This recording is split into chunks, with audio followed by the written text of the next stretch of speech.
Welcome to the Peacebuilding Practitioner, a resource page and podcast for people working on conflict, on peacebuilding, and on social justice issues.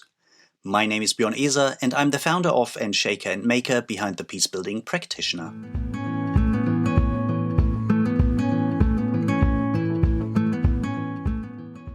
A warning to our audience. In this show and also in the next show, we're going to talk about traumatic experiences. We're going to talk about suicide. We're going to talk about mass violence.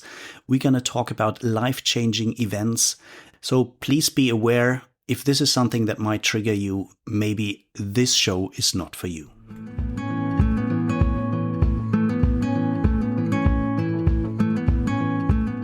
Today with me is Dr. Cordula Reimann. Cordula has been a household name in the peacebuilding and conflict transformation scene for about 30 years now. Besides focusing on peacebuilding and conflict transformation, Cordula has also published a book on loneliness. She works on storytelling here in Europe, and just recently she has been one of the two editors of a new book on trauma-responsive peacebuilding. So welcome with me, Dr. Cordula Reimann.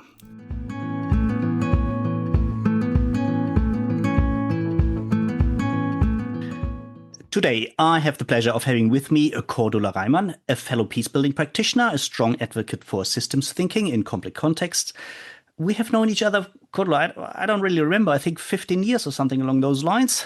You're a kind of a Jill of all trades. On your LinkedIn profile, it says process facilitator, rebel strategist, coach, community builder, and the above-mentioned systems thinker. And besides all that, you're one of the editors of a new book on trauma-responsive peacebuilding. That's why I have invited you on this podcast today to chat about the new book. But before we get to the new book, welcome, Cordula. It's great having you on the show. Can you tell us a little bit more about you, in addition to all the things I already kind of mentioned? First, a big thank you, Björn. Thanks for the warm welcome and having me in your show. I'm very happy to be here. Yeah, in terms of maybe what listeners want to know about me, I'm a big fan of humor. I particularly like very dry sense of humor. I love swimming. I love good coffee. I love long conversations next to the fire. I've maybe a bit of a creative approach to order of any kind. I'm a pretty lousy singer, while I wanted to become actually a rock star when I was a child. And now maybe more seriously to the topic, maybe similar to you, Björn, I have been working on questions related to peace-building conflict transformation for 30 years. And the last couple of years, I got interested on the question of the nexus of trauma, conflict, violence. And particularly also in recent years with a strong focus on polarization in our own societies. And it might be interesting to some of your readers that a couple of years ago, together with a dear friend of mine, a colleague, Claudia Meyer, I set up this association Zwischentöne, so in English, nuances, which is trying to offer a very biographical approach to storytelling in terms of dealing with conflicts and crises. What we actually there try to do, we try to basically listen to the stories of survival, stories of crisis, handling of refugees, of youth, of people with disabilities, and people who are less socially privileged. That, I think, was again a reminder also how many of the conflicts we so often talking about when we think of peace building, that they're actually also happening right in our own societies. And I'm currently very much driven by this idea how much we can and should apply the tools, the methods we have used in peace building, very often developed by organizations in the so-called global majority, together with outsiders like you and me, how we can actually learn how to apply these methods and tools more to the conflict dynamics in our own societies. Another really exciting project together with Claudia. I must say I followed on LinkedIn mainly. Really nice. Also the combination of, on the one hand, the can-do attitude and say, well, there's so many things in our own society, polarization, extremism, frustration, disillusionment, falling for so-called easy answers by populist parties or movements. And how can we actually not just always look beyond our own places and say, well, let's mingle in other people's affairs, but feel responsible for our own societies. Yeah, something I can highly recommend others to look into. Cordula, I mentioned earlier that Just a couple of days ago, less than a week ago, the new International Handbook on Trauma-Responsive Peacebuilding was launched. I think you called it a long pregnancy and a laborsome birth. You're one of the editors. It's a great collection of amazing pieces of first-hand practitioners' experiences, of academic research, of storytelling, a wild menu of insights into this field. You're one of the editors. You're also one of the contributors, together with a dear colleague of ours, Sarah. She cannot be here today, unfortunately, but let's probably talk about this book a bit more in detail. But before we get there, can you just tell us a bit more about terminology? We have quite an audience which probably knows about trauma and trauma-responsive approaches, but I'm very sure there are also many people in the audience who says, to be honest, I have not really deep understanding of the terminology. So before we start chatting about the book and some of its exciting insights, can you just lead us into the topic by probably bringing us on board on what actually is trauma responsiveness? How does it relate to neighboring topics and terminologies? So I think the book very much sort of was coming out of a deep, deep desire Sarah and I had to offer more guidance, more clarity, and also more hands-on practice and lessons learned, good practices in terms of how trauma informs peace building.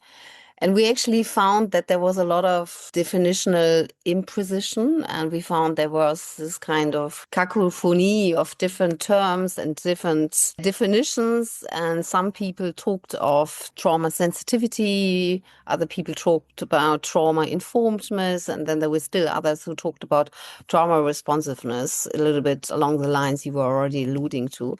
So we thought what we would like to offer greater clarity. So prior to actually publishing this book, what Sarah and I did 3 years ago was actually we developed this trauma awareness spectrum. Maybe you saw that. And this trauma awareness spectrum is particularly targeting the actors involved in the so-called humanitarian development peace nexus, shorthand nexus, nexus discussion. So all the organization from humanitarian aid agency, development agency, and peace organizations. And what we there try to do, as you said, we basically try to offer a spectrum of different levels of awareness. And we're starting off, saying that we have on the one hand of this kind of spectrum, we have what we call trauma insensitivity, very much reflected in forms of trauma ignorance or trauma reactive approach. And that is basically denying that trauma plays any role in peace building. And it might come as a surprise to some of our readers that there can be such an approach. And I have to say, when I look at, when I got into the field in the, for instance, 90s, I remember when I did a mediation training, I was surprised that we didn't talk about emotions. We didn't talk about fear. We talked a lot about needs and how important needs are. But for instance, when I was asking the question, so where do the fears come from? There was not really so much discussion. I also remember that I felt, how we deal with emotion was not taken into account. So it was more this trauma, maybe ignorance approach. And basically on that spectrum, we have this sort of trauma insensitivity, and we go all the way to what we call trauma transformative approach. So trauma awareness is a spectrum, and for us, it's actually an umbrella term, which includes these different levels of awareness around trauma. So talking about maybe trauma sensitivity, what do we mean by that? This trauma sensitivity comes logically after trauma insensitivity. So what does it mean? That is for us the very basic knowledge that we know basically how the body, how our autonomous nervous system reacts to stress and trauma. And maybe your readers are very much familiar with Do No Harm, an area you particular also have been working a lot on. And so basically we're saying trauma sensitivity is in a way trauma sensitive, do no harm, in the understanding that we want to really focus on safety and security and basically an acknowledgement of the different needs in the room. So when we talk about trauma sensitivity, the idea is not that you're a trauma expert, so to say, quote unquote, but that you ensure that there's safety in the room, that people feel open and willing to share, that they feel, for instance, interest and their grievances are heard. And maybe to use a very concrete example, so, for instance, to have ground rules. Maybe many of us are not thinking of ground rules as a trauma-sensitive measure, but it's a very important one to really take the time to say, so what do you need, the people we're working with, what do you actually need in order to feel safe? And as you know, Björn, from your work as much as I, this is very much dependent on the people in the room. What makes us feel good and feel safe is very much dependent on each and every of us. So meaning also you cannot generalize. What maybe works for some groups doesn't work for others, but I think it's important to take the time. So just give you an example. Some groups maybe want to have music being played in the breaks. Others say, no, let's keep the breaks really short. Others want to maybe do something more physical. And I think important is to take the time to, for instance, being clear how we deal with stress, how we deal with emotion, and make it explicit as a beginning of any kind of process.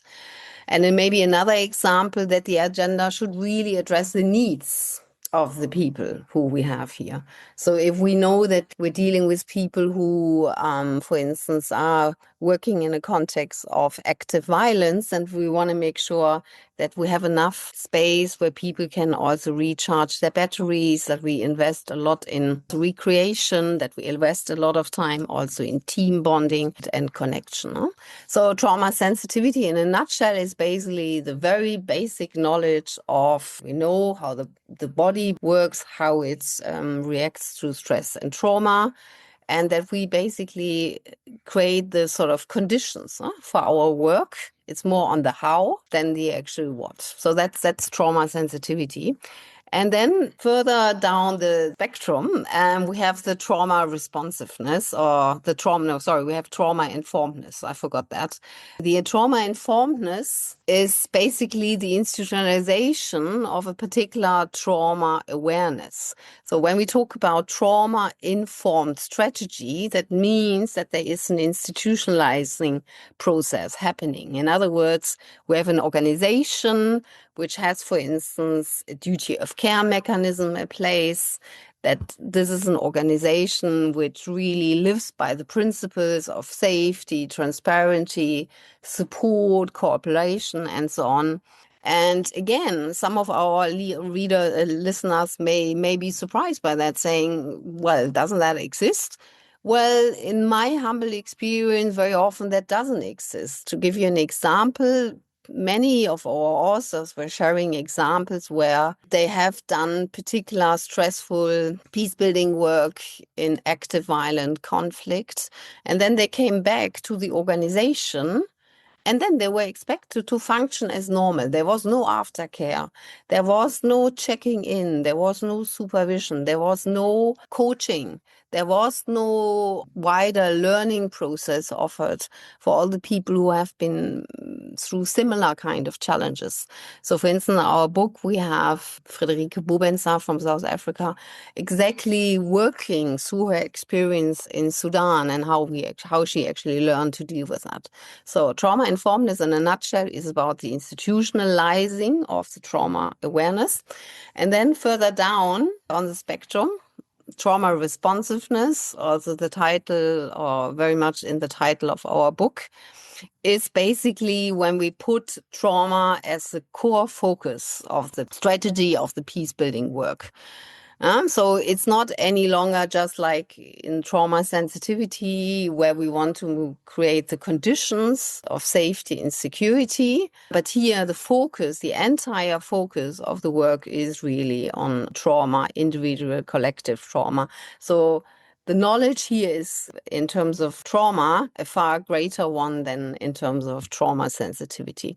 And again, maybe to use an example which might be interesting for your listeners, for our listeners, is, for instance, if you imagine to have a trauma healing workshop, or what many of you may know, restorative circles for ex-combatants, survivors of gender-based violence. And this is designed through a very inclusive process involving both the staff and the partners, and they feel support by this trauma-informed organization which they have in the background. And what Sarah and I try to say is basically that it might be useful to understand where you are on that spectrum, because depending on where you are, you need a particular kind of expertise and knowledge. What we're not saying is that all the people should become trauma responsive, for instance, because we think this is not realistic. What I think is more important to understand that trauma matters.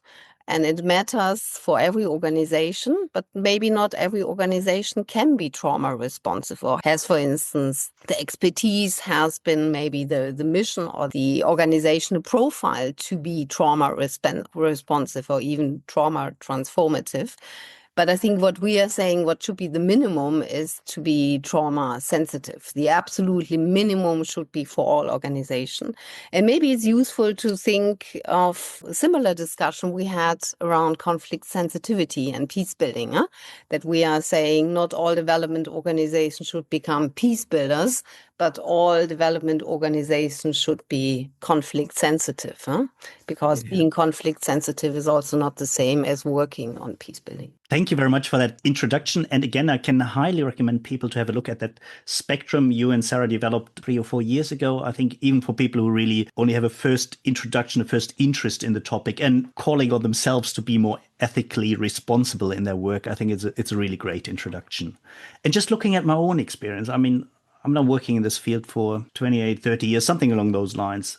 And I hope that doesn't sound too arrogant, I always had the feeling I try to work to a high standard. I'm passionate about it. I try to work ethically. And looking back at my first 5, 6, 7 years, it was far away from being anywhere near trauma sensitive. And right from the beginning, not just in the interventions, right from baseline studies, really letting people know about prior informed consent. They don't have to be there. We, with our academic idea about triangulation of incongruent information and not being aware how all that is influenced and influencing people who are living in psychologically stressful situations in violent conflict, for the people themselves as well as for the people on the team who constantly are exposed to stories. And here I must say, mea culpa, for me it was also a long but also very interesting and rewarding journey. Talking about it, Cordula, when did you get interested in this field of trauma responsiveness, being aware how emotions and our field of work come together? Just really in a nutshell, not too much on it, but just get an idea when and what moved it into your focus. Before I'm going there, I mean, I can basically just second what you just said. I think like maybe many of us, I also learned the hard way all the mistakes I made, and hopefully I learned how not to do it anymore. But looking back, I think all the mistakes, quote unquote, one could make in terms of being maybe not trauma sensitive, I definitely also made them. And be it just by being maybe very young and unexperienced and feeling a lot of pressure to deliver, to do your best, and maybe being a bit over ambitious. So just to second what you just said. Yeah, when did I actually get into it? Maybe it's difficult to pinpoint a particular day in time, but I think there are for me two important aspects which also explain maybe why I'm so passionate about the work I'm doing. One is a very deeply personal one, and the other one is a more professional one. And as you asked me to be very short, I also want to just give some headlines. When I was a child and grew up in the 70s in Germany, I got really interested in the Second World War, and I started asking all different kinds of questions, and this sort of nerve-wracking, uncomfortable questions like, what did you do during the Second World War? And I directly approached my grandparents, and I didn't get any answers. And I could see that all the adults in my family got always very nervous when I started asking that question. Sometimes so nervous that I thought, what is wrong with me? Because I took it very personal that people didn't want to talk to me.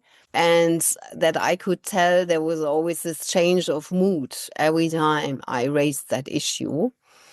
And of course, much later on, I knew that maybe there were good reasons why my grandparents didn't want to talk about what they did. And I think I come from, I would say, typical German family background in the sense that my grandparents were following the Nazi ideology to different scales. What I learned later, on my mother's side, it was more this following and pretending that they don't know anything about what is going on and what is happening to the neighbors, to the Jewish neighbors. But on my father's side, was more going to the perpetrator kind of dynamic. And to keep it all short, why is it important here? Because I felt the harm that can be done by silencing, by not willing to talk. As a child, I felt for me there was a suffocating silence because, as we know, children are very narcissistic. They take everything personal, and I took it personal. I thought, what's wrong with me? Nobody wants to talk to me. So this element of suffocating silence, which I also then met again many years later, working in Israel, Palestine, and other countries in the so-called Middle East, where again, I heard time and again this suffocating silence. So that maybe was a very early kind of approach to this overall topic. And the more professional one is that many, many years ago, you already started introducing me, Björn, saying that I'm very much into system thinking. And I did a systems conflict analysis workshop in Israel, Palestine. So I worked in the Gaza Strip, in Israel, and in the West Bank. And then in all these different contexts, people were talking about their mistrust and fear. And then I just tried to ask always the question, so where does that come from? And then what I found, both among the Palestinians and the Israelis, that they talked about a narrative of victimhood. And then I will not forget this day when I could see there was this narrative of victimhood, which the Israelis were talking about, and then also the narrative of victimhood the Palestinians were talking about. And then we came, irrespective of, these were parallel processes for obvious reasons, for political reasons. Logically, you could not bring these different groups together. But what was interesting is that basically you had a discussion at the end about the competition of victimhood. Who's a greater victim? Is it the Israelis because of the Shoah, the Holocaust, or is it the Palestinians because of the Nakba? And that's, I would say, that workshop, I remember it like it happened yesterday. That for me was basically the beginning of why I got into this whole question of particular collective trauma, which we may want to take up later. And that is where I got really hooked on this idea. I think we have to have a deeper understanding of the psychological, in a way, infrastructure of violent conflicts. We have to understand much deeper how collective trauma informs violent conflicts. And many years later now, I would say, for me, collective trauma is one of the key conflict dynamics, which we actually haven't talked enough about. And I think collective trauma, for me, explains the protectedness and the deep-rooted nature of violent conflict. So that was a bit longer, I'm afraid, but these are, for me, no need to be afraid.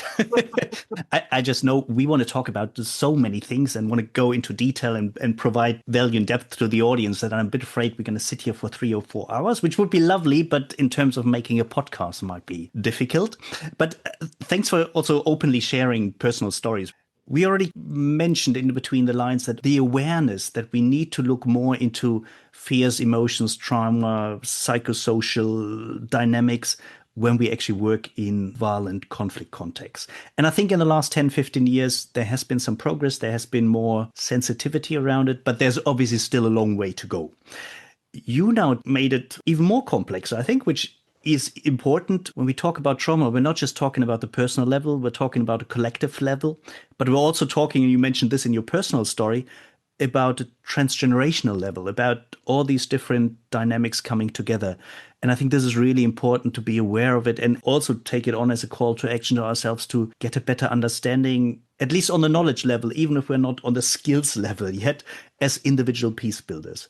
And I think here, now bridging towards the book, the new book is a treasure trove. Just looking through the excerpts I've seen, I mean, it's focusing on a variety of topics around trauma from all different angles, from all around the globe, from people being in various positions within violent contexts. And I would like to talk a bit about more in detail about some of the things there. And you already mentioned collective trauma. So let's probably start with that. From the book, from you being the editor and you personally being involved in work around collective trauma, I know this is a topic that is close to your heart, so to speak. Can you share a bit more about it and why it needs to move more center stage, and probably also some of the insights now through this editing process? That would be lovely. Yeah, where to start? Like I said, I got interested in that question or topic of collective trauma many years ago. And I was looking around, that's now maybe 17 years ago, 15, 17 years ago. And I didn't find so much in the actual literature. And, all the people I spoke to, they gave me this, shrugging their shoulders. They said, yeah, it might be interesting. And then I found a good friend of mine, Ursula König, who actually had the same understanding of me, that this might be a really important angle to understand the protectiveness.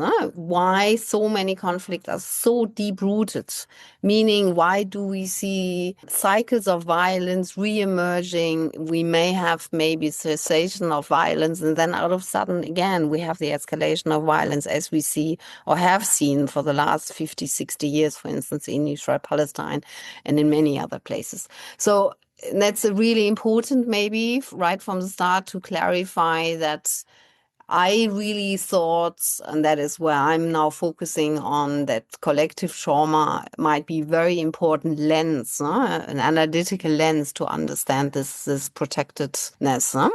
What do I actually mean by that? Because that was for me the first challenge when I now saw this increase of books being published on the topic of collective trauma, that very often there is no clear conceptualization, because I think I would be careful or caution to call the traumatization of many individuals that this is all collective trauma, because then we fall into this trap. Then everything and nothing becomes trauma, if you see what I mean. Because if we're saying that, especially with the atrocities committed right now in many parts of the world, it's just about number. We're basically counting the numbers, and then we're saying, these are 500 people, so they're all traumatized. We're not speaking to the fact that people deal with traumagenic, so potentially traumatizing events in very different ways. We know that in every society, we have, roughly speaking, 20-30% of the people who are extremely resilient. So we also have to keep that in mind. So we cannot generalize. And I think the danger is also that basically we are not really looking at the dynamics behind collective trauma if we just start sort of, generalizing. So what I define, or how I actually define collective trauma, is that I talk about non-integrated trauma responses of a group of individuals. So that can be a family, that can be a social group, it can be an ethnic group, it can be a whole nation. So the non-transformed trauma responses of a group of people to an extremely stressful, to an extremely overwhelming event, such as violent conflict, or such as mass violence or forced displacement, genocides, but also, of course, systemic discrimination in the form, for instance, of racism. And I think what is important is that we here talk about patterns. And we are not here interested in looking only at symptoms, but we really want to understand what are the patterns behind it. To make it maybe a bit also more concrete, when I talk of collective trauma, we understand it as it becomes part of the collective identity and the self-understanding of this group. We are basically saying if people who survived, a group of people, They take the traumagenic events. So if we think now of the example of women maybe being gang raped, and as we know, rape is a war strategy in most violent conflicts we're dealing with.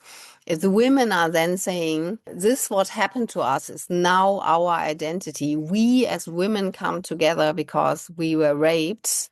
And that can be a source of strength, but it's also a source of our identity. So it becomes part of the collective identity. It becomes part of the self-understanding of the affective group. And what I developed there a little bit of a model, and I'm always a fan of models which try to keep it simple. And what I try to do is try to say that collective trauma is reflected in particular narratives. So give an example, collective narratives of, for instance, what I already talked about, victimhood. And this narrative, of course, is not falling from the sky, but it's actually then also built on two other important pillars, namely the collective mental models. For instance, the world is a dangerous place out there. I cannot trust anyone. Huh? And then the other important pillar could be collective emotions, like, for instance, fear and anxiety. And what I try to explain with my model, that we have to understand that collective trauma is a way of identity making. It's a form of sense making for people coming out of a traumagenic event, like, for instance, violent conflict such as or genocide. And that we find always these three levels, the collective narratives I was talking about, the collective mental models, and these collective emotions. I just find it very interesting because I think we humans as a storytelling species, and also telling stories to ourselves, giving a narrative to ourselves to give life-changing events a place in our own, as you said, the individual identity, but also the collective identity. I think that's really important for us to remember. And what you said also, it's different for different people, different cultural contexts, but also the different disposition of individuals of when does something become, on the one hand, a source of resilience, on the other hand, by being part of my identity, a reference point, which might not be a resilient point. I think that's very important, and to be aware of it, because it's something which is not so in your face as many of the other topics we deal with in violent conflict, in a very stressful environment. So great reminder. Thank you very much. No, I just wanted to come in on that very point you were talking about, namely that we might also find that there are some what we call post-traumatic narratives, which come across as a form of resilience, but they're actually quite the opposite. So I'm just giving you an example. We actually have an excellent chapter also in our book on that one by our colleague Susan. And that is, for instance, there is this narrative, I don't need anyone. I can do all the things by myself. Oh, I love doing things by myself. I love my freedom. I don't need anyone. That kind of approach, which looks on the surface like a form of resilience. But then if you unpack it, it's actually more avoidance. It's more avoiding people.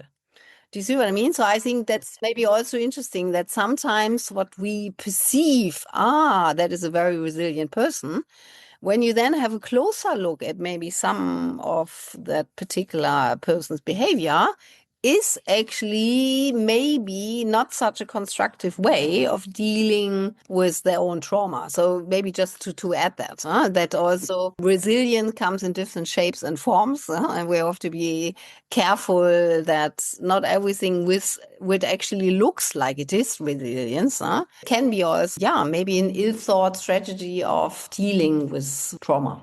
Well, thank you for the elaboration. I think that's really important. Also, just looking back at the experiences of the last 10, 15, 20 years, and where does this observation, this new insight resonate? Cordula, with an eye on the watch, let's probably also look at, I think you called it psychological causes and effects of violence. That is another area where I think we need to gain more insights, to learn more about, and to move it more into our day-to-day practice. Can you probably also here shed a bit more light onto what do you mean by that, and why it's so important for peace builders, for conflict transformation people, but also people in the wider field of international development aid in violent contexts?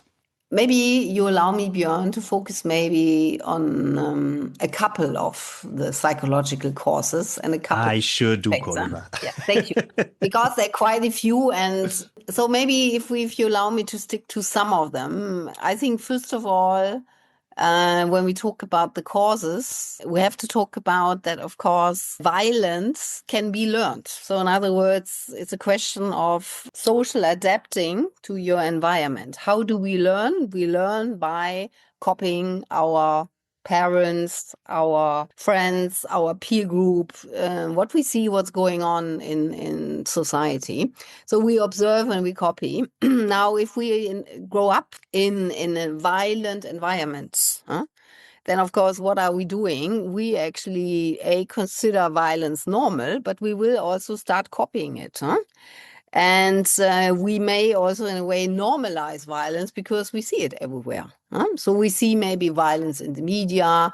We see maybe domestic violence treated normal. For instance, when I was growing up in the 70s and I heard, oh, there's domestic violence, the way I thought, for instance, my family members were talking about, that was kind of normal. That existed. Tough luck, but it basically existed. And I was really surprised by that. But I mean, this is maybe an example of, one psychological cause of violence can be actually learned behavior.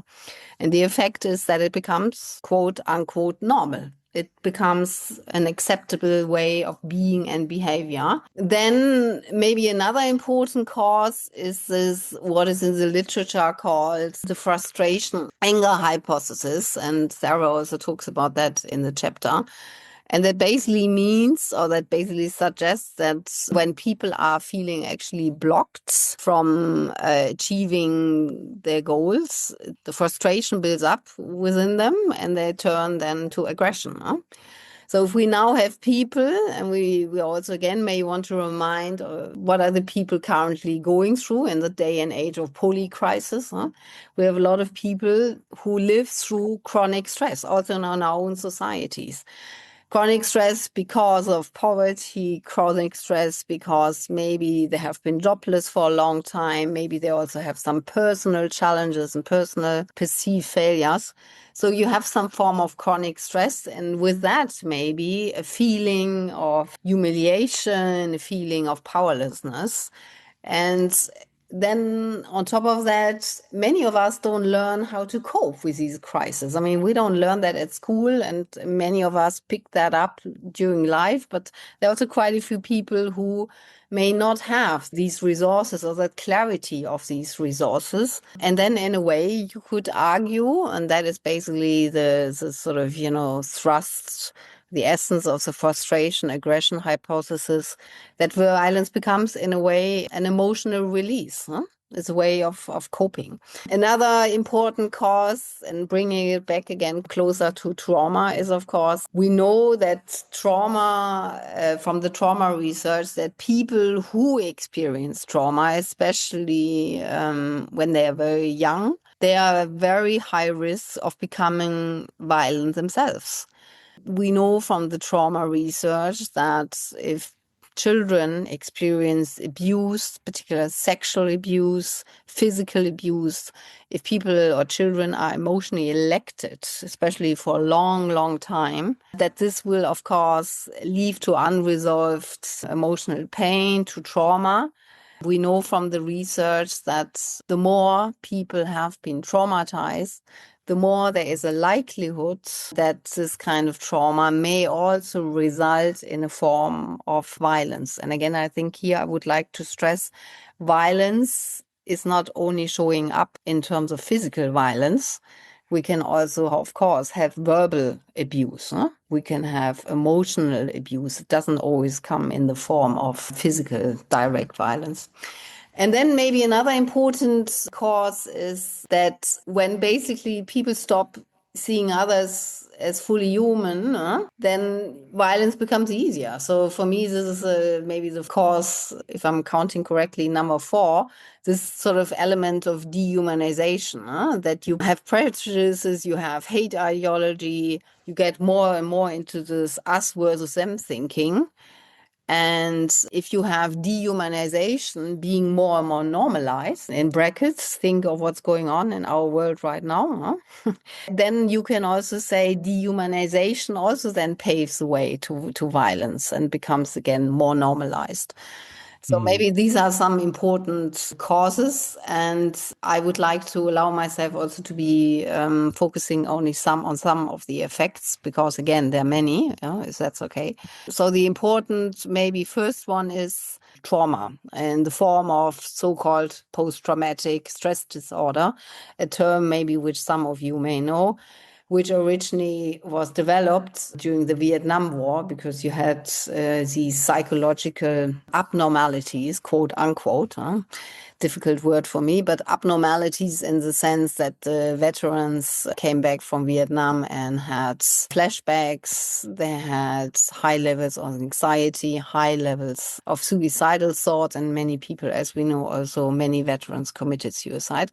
So, meaning the effects of violence are clearly documented in the form of, we know that violence will lead to anxiety, will lead to different forms of post-traumatic stress disorder, flashbacks, nightmares, but also a form of emotional numbness, namely that when they hear news, they don't feel anything anymore. But this is, again, a very typical, quote unquote, also trauma symptoms.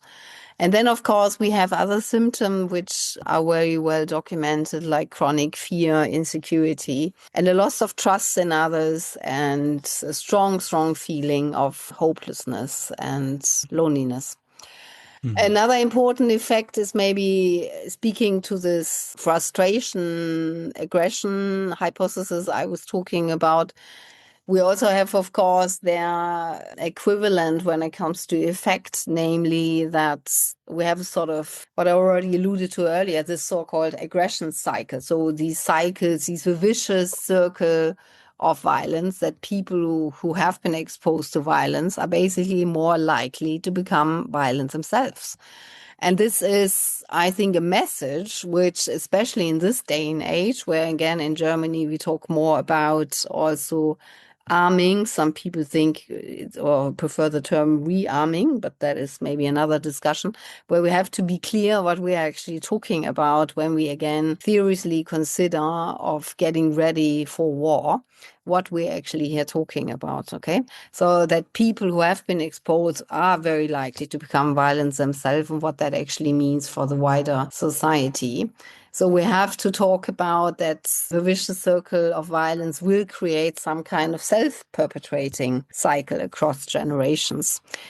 And then maybe the last one, the identity. We know that victims of violence internalize their experience. What does that mean? That means that they have a lower self-esteem. We know that survivors or victims of violence, they feel shame.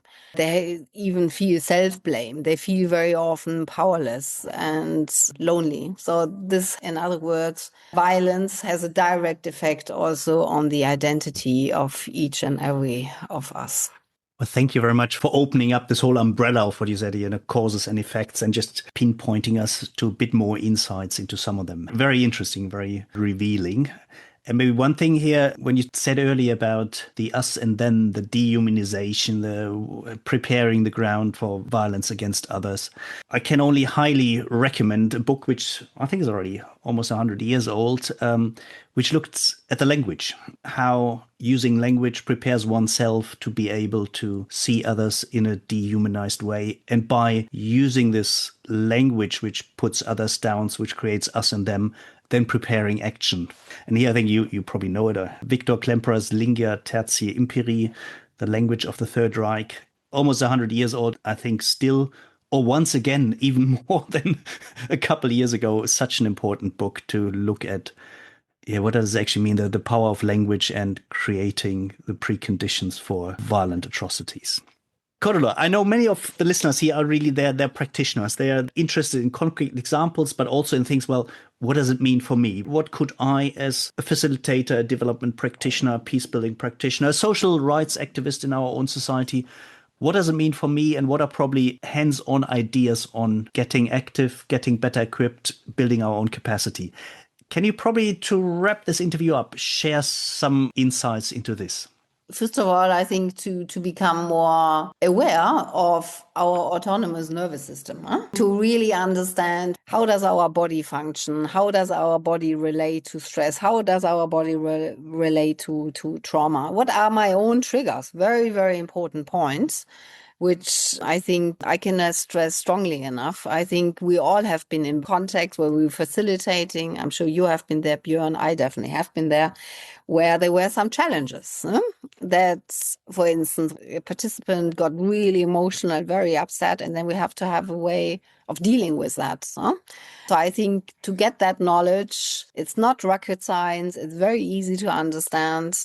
What we also try to do in that book to give concrete example, where to get that information, but then also how to use it. They're very, I would say, hands-on examples where you don't have to be a psychotherapist. You don't have to study psychology to really understand the basics, because that is what we're talking about when it comes to trauma sensitivity.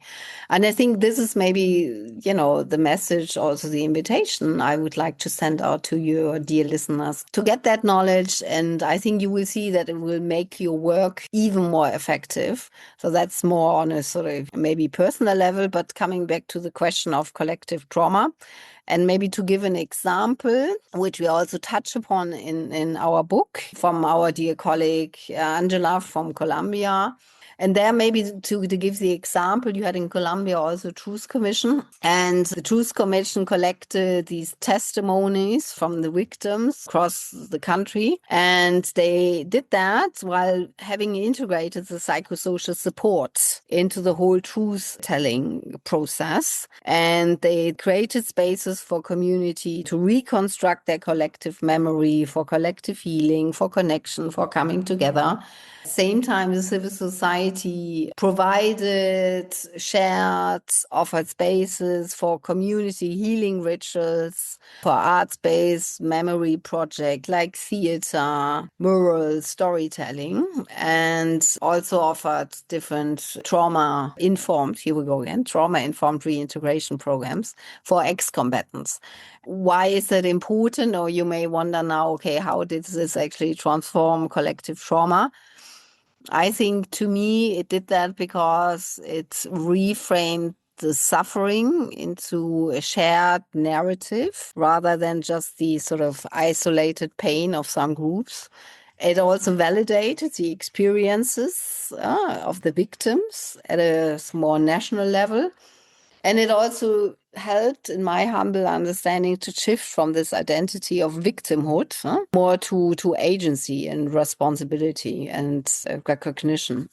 So maybe to give that as an example. And we have many other examples in the book from Israel, Palestine, by Effa, from Lebanon, by Jenny and Soher, giving really fascinating examples of how to work with storytelling, how to work with arts-based approaches, how to work with embodied approaches to transform collective trauma. Thank you for sharing that. And also thank you once again for hinting to the wealth, to the treasure trove we have there. I mean, just looking through the table of content from this book is an exciting read in itself. Cordula, our time is almost up, unfortunately. Last but not least, if people now really got interested, on the one hand, where can they learn more about you and your work? And where can they learn more about the book and probably also buy the book? Let's start with where they can buy the book. There comes directly disclaimer. As you will see, the book is not that, unfortunately, inexpensive. Nonetheless, we're very happy if you buy the book. There is an e-version and you can get the hardcover. You can go to the website of Routledge and look for the Routledge International Handbook on Trauma-Responsive Peacebuilding, and there you find it and all the details. I will put a link in the show notes, so that will make it easier. Yep. And then you can basically find also the details. We're very happy that we have quite a lot of endorsement by Jean-Paul Lederach and others for the book, which you find on our book website, which are currently actually producing. So there I kindly ask you, I have to ask you for your patience. You can find more about myself on www.corechange.ch. And yeah, I would be definitely also interested in your readers and listeners, what they actually make out of, some of the practices, good practices, and some of the examples in our book, and how people engage with the topic. So thank you very much for taking the time. Thank you very much for sharing from the book, from your experience, also personal stories. It was lovely to be here, Björn. And I want to say a big thank you also for you initiating that kind of podcast. Pleasure. Cordula, that leaves us with saying goodbye. I'm sure we meet again soon. But for now, thank you very much. Thank you. All the best, Björn. Bye-bye.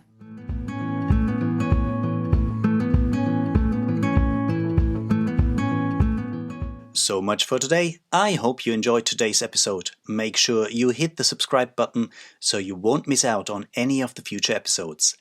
And I would really appreciate if you leave me a rating on iTunes, on Spotify, Stitcher, or wherever you listen to your favorite podcasts. If you want to learn more about the Peacebuilding Practitioner, head over to my webpage. That's www.thepeacebuildingpractitioner.org, where you find plenty of articles from practitioners for practitioners. And if you want to dive even deeper into this field of work, join us for one of our online courses. If you want to learn more about that, just get in contact with me. You find the contact details in the show notes or on my webpage.